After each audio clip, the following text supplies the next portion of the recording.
তুমি যদি নিজেকে পরিবর্তন করতে চাও তাহলে আগে তোমার চিন্তাভাবনা পরিবর্তন করো, কারণ তোমার চিন্তাভাবনাই তোমার কর্মকে নিয়ন্ত্রণ করে। যারা তোমাকে সাহায্য করেছে তাদের কখনো ভুলে যেও না, যারা তোমাকে ভালোবেসেছে তাদের কখনো ঘৃণা করো না, আর যারা তোমাকে বিশ্বাস করে তাদের কখনো ঠকিও না। আপনি যদি কোনো কিছুর ঝুঁকি না নেন তবে আপনি আপনার সবকিছুকে ইতিমধ্যে ঝুঁকির মধ্যে ফেলে দিয়েছেন। তাকে কখনো ঘৃণা করো না যে তোমাকে দেখে হিংসা করে, কারণ সে জানে তার থেকে তুমি অধিকাংশ শ্রেষ্ঠ। নিজেকে ছোট মনে করো না, তুমি আল্লাহর সৃষ্টি এবং তোমার মধ্যে অসীম সম্ভাবনা রয়েছে।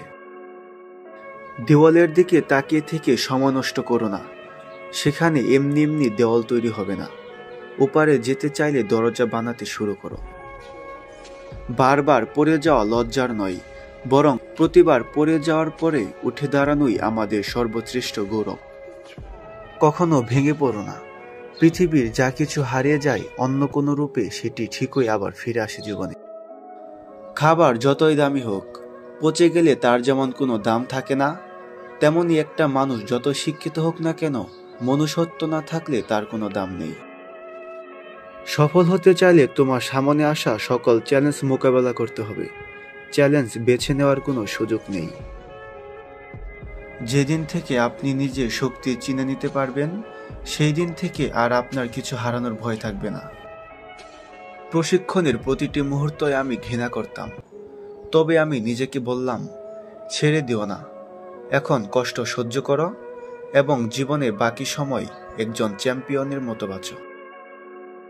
তোমার জীবনের প্রতিটি মুহূর্তকে মূল্য দাও, কারণ তুমি জানো না যে পরবর্তী মুহূর্তটি তোমার জন্য কি নিয়ে আসবে।